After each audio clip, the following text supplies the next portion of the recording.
logarithms and inverse functions.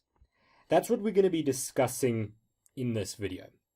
But to begin, it's very important for you guys to understand that a logarithm, or a log, is very closely related to everything that we dealt with in exponentials.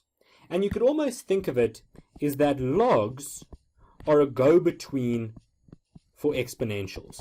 So we can jump between an exponential form and a logarithmic form very easily. In fact, so much so that the definition of a logarithm is actually that it is the inverse of an exponential. Now, the previous video on this channel, we spoke about inverse functions.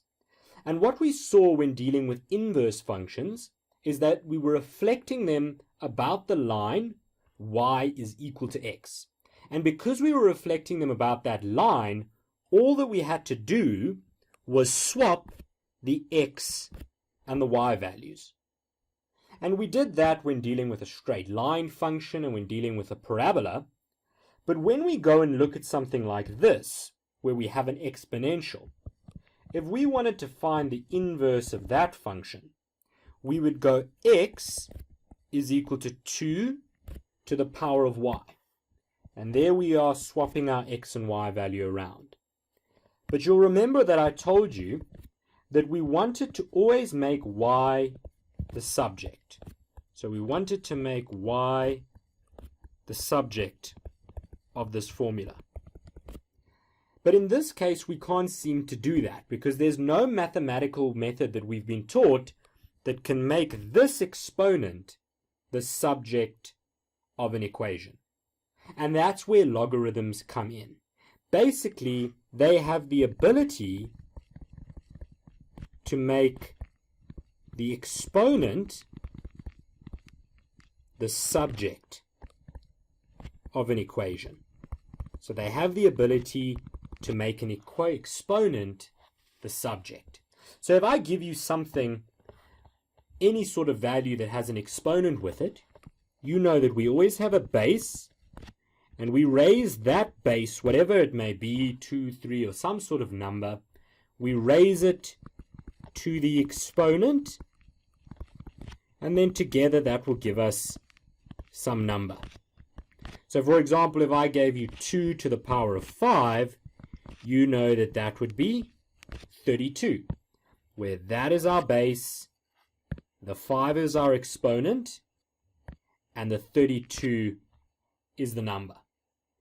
And what we can do is use this and go towards a log. And going towards a log, we would be able to rewrite that with the exponent as the subject, because that was our goal. We then write it as log. The base of the exponent, so this part highlighted in pink, the base always stays the base. And you can almost remember that as a mnemonic for yourself. The base stays the base. And so you would write the subscript base, and that would be of the number. And this whole piece together is an exceptionally important rule to remember when dealing with logarithms. If you can remember this, it'll make things a lot easier for you when dealing with these inverse functions of the exponential. So let's go and look at two straightforward examples and try and give ourselves an idea of exactly what they mean when using a logarithm. So for example, we're given the first one here, log base 3 of 9. Now if I wanted to rewrite that in a different way, I could rewrite it as a base with an exponent equaling some number. And so I could write that with the base stays the base. So in this case, we can see that the base is 3. So we keep that consistent. So the base is 3. The exponent isn't given to us. Do you see that? That the exponent would be the answer to this question. So let's just for the moment leave it with an open block over there. And that equals 9. So basically what this question here is saying for us is what exponent do I need to raise 3 to in order for it to give us 9? And hopefully you can see that the answer to this is going to be 3 squared. 3 squared. And so the answer to log base 3 of 9 is in fact 2. Let's then look at another example to try and put it in perspective for you guys. In the next one, we keep the base consistent, so the base is 5. We don't know what the exponent is, because that's what we're looking for. The exponent is always the subject, and that is going to equal the square root of 5, because that is the number that we're dealing with. And so you've got to ask yourself the question, what exponent do I need to raise 5 to in order to get the square root of 5? And some of you might see this straight away, but the answer to this is a half, because we know that anything to the power of a half is the same as a square root. So log base 5 of the square root of 5 is in fact equaled to a half, where in both cases the answer was the exponent. So that's why we introduce logs in this section, because it's a way of allowing us to find that exponent as the subject of the equation.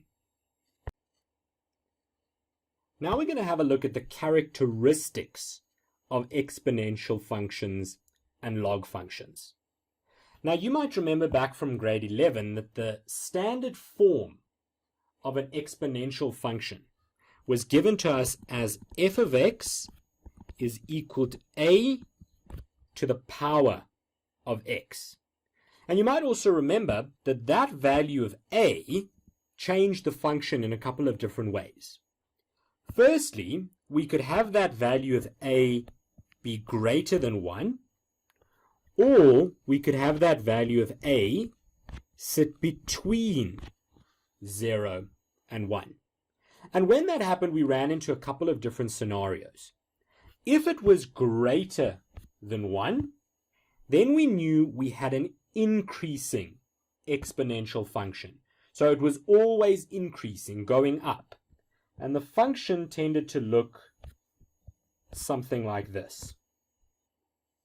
Whereas when we had the function, or that value of a, sit between 0 and 1, we were dealing with a decreasing exponential function. So same shape as before, except instead of going up, we end up going down, like so. And that also tends to affect the inverse. We know that the coordinate over there is always going to be, in this case, 0, 1 and 0, 1, because we don't have any shifts of the function. And so the inverse, when we go and reflect it about the line y is equal to x, so if we've got there, we just sketch it in roughly, our line y is equal to x,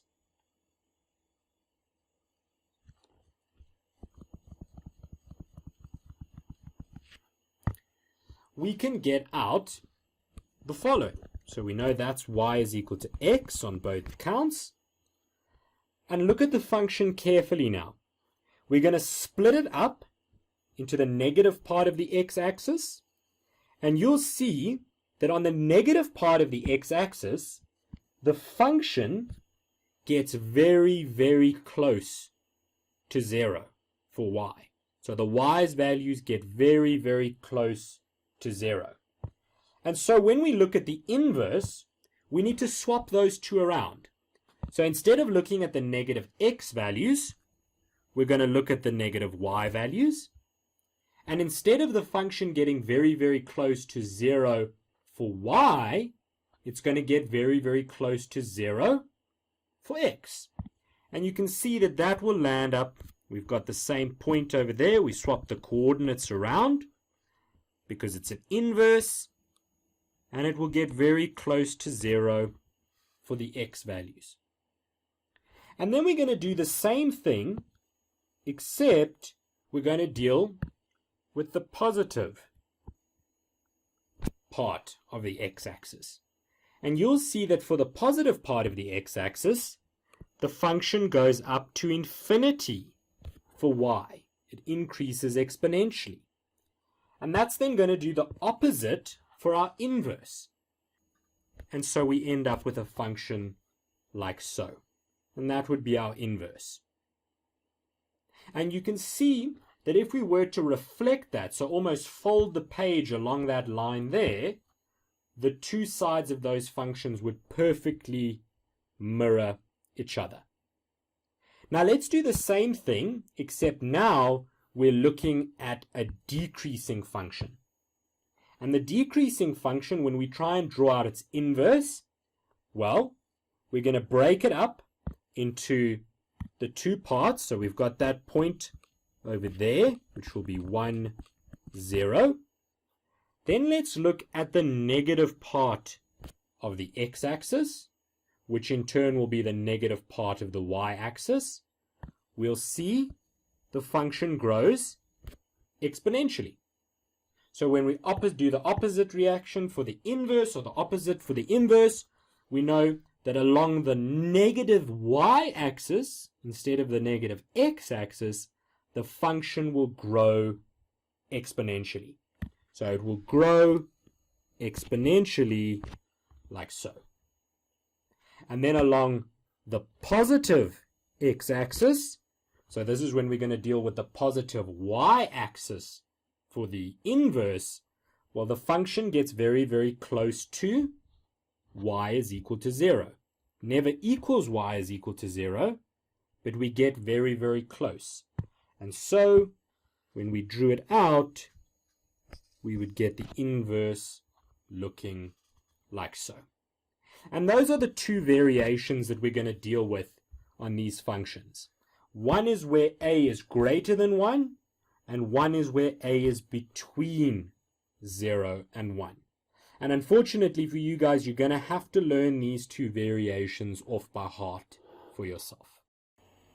Now that we've briefly looked at the shapes of different kinds of log functions, let's quickly look at how to sketch them properly. So whenever we want to sketch them properly, the first thing that you want to look at is what is the a value. So in this particular question, we're given y is equal to 2x. So that already tells me that the a value is greater than 1, and so we are dealing with an increasing function. And as we discussed already, an increasing logarithmic function looks something like that, where the point of contact with the x-axis is always 1 and 0. And so the process that we follow here is exactly the same. Start off by labeling that point 1, 0 on your x-axis. And then if you've memorized the shape, go ahead and sketch it straight away. If not, look at it carefully. Start by splitting your function along that y-axis and look at what happens along the negative x-axis first. Do you see that on the negative x-axis, the y values get closer and closer to 0? They don't become 0, but they get very close to 0. And that would mean that if we did the same thing for our inverse, we would need to highlight the negative y-axis instead of the negative x-axis. And those negative y values would mean that x got very close to 0, instead of y getting very close to 0. And so we could draw the function out like that. So simply doing the opposite because we know we've got an inverse function. And then we do the same thing with the positive x values. So we see that when we're dealing with the positive x-axis, the y values get very, very close to infinity. They become infinite and grow infinitely. So that means, and I'll write it out for you, that for the inverse, we would need to be dealing with the positive y-axis, and x would get very close to infinity. And so here is the positive y-axis, and x getting very close to infinity would look like so. And of course, you could almost imagine it that if I were to fold the page along this line over here, those two functions would be perfect mirror images because of how we reflect it about that line. And then look at all these points that they've given us. We'll start with the point 1, 2. On our inverse, we're going to swap those two around and get the point 2, 1. Likewise for this point over here, our inverse swaps it around. So we would get a half negative 1 for that point over there. So it is fairly easy to sketch these functions, and it's made even easier if you go and remember the general shape for when it's increasing or for when it's decreasing. Let's now look at an example of how we might use logarithmic functions in your grade 12 final exam. So it says here that we're given the function f of x is equal to log ax, and on that function we've got the point 9, negative 2. And the first question starts off by saying to us, determine the value of a and the equation of f of x. So they want us to start off by finding that value of a. And whenever you're asked to find the value of a in a function, your first bit of information, or your first guess, will always be to substitute a point in. So we know that f of x, that simply means y. So we've got y is equal to log a of x. And we're going to go ahead and substitute in the given point, which has an x coordinate of 9 and a y coordinate of negative 2. And so we end up with negative 2 is equal to log a of 9, because there is our x value and there is our y value. And so to solve this, we're going to have to turn it into exponential form. So we know that the base will be a, so the base is a to the power of negative 2 is equal to 9, because the base stays the base. Now the way that we're going to go about solving an equation like this is by looking at what we've been given, and then raising both sides of the equation to cancel out that exponent. So we've got a to the power of negative 2, and so we would raise both sides to the power of negative a half, which would be 9 to the power of negative a half. And so we would get a is equal to 9 to the power of negative a half. And that would give us a is equal to 1 over 3. Alternatively, guys, you could have taken the square root with a base negative 2 on both sides if you wanted to. But a lot of you haven't worked with square roots like that before. So don't worry too much if you don't know how to do that. And so our function then, when putting this all together, will say that f of x is equal to log to the base of 1 over 3 of x, because we have now calculated our value of a. The second question then says, determine the inverse function of that log function.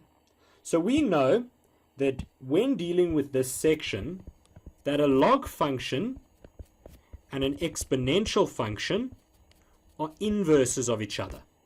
So in the original question, we are given a logarithmic function, and that means that the inverse is of course going to be an exponential. So we are given f of x is equal to log a third x, and that means for us that our function, or our inverse function, where we're going to swap x and y around, is going to give us x is equal to log a third y. And so to make y the subject, we would end up with y is equal to a third all to the power of x. And if we wanted to use the proper notation, it would be f to the negative 1 of x is a third all to the power of x. So all we're doing in this question is swapping x and y around from our original function. The next question says to us, sketch f of x and f of negative 1x on the same set of axes. So as we mentioned in this part where we were sketching these functions, you always want to start off by drawing in that line of y is equal to x. So let's start off then by doing that. So we're going to draw in our line y is equal to x. And again, you can just draw it in as a dotted line for yourself. And that's just going to help you scale out your sketch nicely. Remember that the question says sketch. So we're not interested in drawing it to scale. We're not interested in too much detail. We just want to make sure that you can see the shape as well as label certain points on this function. So let's start off with our inverse. F of x is equal to log a third x. We know that our a value is between 0 and 1. So because of that, we are dealing with a decreasing exponential function. And because we're dealing with a decreasing function, we draw it out the following way. So we did this in the previous note. We've always got the coordinate 1 and 0. And we know then that our function would look like this. That would be our inverse function for a decreasing exponential. And that means for our normal function, we're going to still have the point over there. We'll swap the coordinate around. So the coordinate would be 0, 1. We can think of it this way, that as y is positive, we get very small values of x. And that means that as x is positive, we're going to get very small values of y. Meaning our function would look a little bit like this. And of course that point there would intersect, but we would end up with something like that, where this is our function f, and this is our inverse f to the negative 1. And we were able to draw those out so easily because we knew what the decreasing versions of these two functions would look like. But in the beginning, we were also told that f of x had the coordinate 9, negative 2. So we could also go and label that on our function. We've got a y coordinate or an x coordinate of 9 and a y coordinate of negative 2. And that would mean that we're going to have an x coordinate of negative 2 and a y coordinate of 9 on our inverse. And you might even get a mark for drawing in those 2 points that they originally gave you, as well as these x and y intercepts. The next questions that we're going to look at now are determining the domain and the range of both f of x and the inverse of f of x. Now it might look like a bit of theory work here, but it's actually fairly straightforward. So we've got f of x and we've got the inverse of f of x. Now we know that the inverse of f of x is an exponential. And so you might be a little bit more familiar with the work on an exponential. And so we'll start with the exponential, and then all we've got to do is swap them around for when we're dealing with the inverse. And that works for any inverse function. So let's start off with the domain. You'll remember domain is talking about the x values. So we can say then that x is an element. And looking at this function over here, the inverse function, which is the exponential in this case, it carries on and it goes all the way along there to positive infinity, and it carries on all the way up there to negative infinity. So it includes every single possible x value. And because of that, the way that we write out the domain is x is an element of real numbers. Some of you, though, you might write it in that set builder notation. So maybe you write it as x is an element from negative infinity to positive infinity, and that is perfectly correct. We'll accept either one of those answers for you. Now let's go and look at the range. The range is talking about the y values. So we're going to write y is an element. But if we look at that function, do you see how it never touches that x-axis where y is equal to 0? And we've also never got a negative y value. So all our y values are positive. And they are positive going all the way up to positive infinity for y. And so we can say that the range is going to be from 0, and we don't include that 0 because it's an asymptote, it never touches 0, all the way to infinity. And that would be your domain and range of an exponential function. Let's then go and reverse that. So we're going to do the exact same thing, except now we've got to take the x values and the y values and swap them around. And when we do that, we'll get our inverse. And so it will mean that y is an element of real numbers and x is an element from 0 to positive infinity. And let's go and check if that makes sense. So we're saying x is all the values, but it can never be negative. That makes perfect sense with our log function. It's always positive values of x. Likewise, do you see how it goes from positive infinity for y all the way to negative infinity for y? So it's basically every single y value. The next question says for us then, determine the equation of g of x, so this is a completely new function now, that's the reflection of the inverse function about the y-axis. So we know that that inverse function is the exponential, so we're basically reflecting the exponential about the y-axis. And when we do that, we've got to make the x values negative. So when we reflect about the y-axis, we make x negative. So we're given f to the negative 1 of x is a third to the power of x.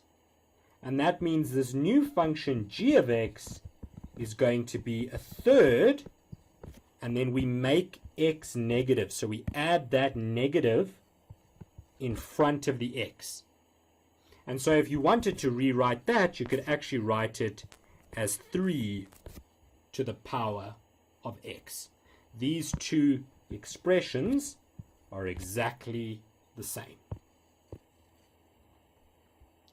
The last one then says, for which values of x, whenever you see something like this where we're talking about values of x, we need it in the form of either being something like x is an element, or maybe using that inequality notation. And it says there, for which values of x is the exponential function going to be less than 9? So go and look at your diagram over here. There's our function that we're looking at. It might be quite small, but there's our coordinate of 2, -2, and 9. So we already know that because this f here is talking about y values, it's saying to us, when are the y values less than 9? And the way that we're going to do that is we first off have to find the corresponding x value, because we want values of x. So our corresponding x value is of course -2. And so we can see that every y value going in this direction that I've put in orange there, that's going to be less than 9. Because if we move along there, we're going to have 8, then 7, and so on and so forth. So we could actually write that out as x must be greater than -2.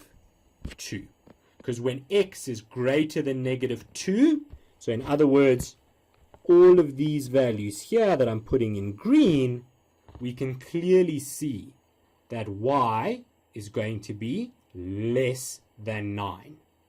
Another way of writing that would maybe be, or x is an element from -2, and you see I don't include it in both cases because that's what the question says. So x is an element from -2 to infinity.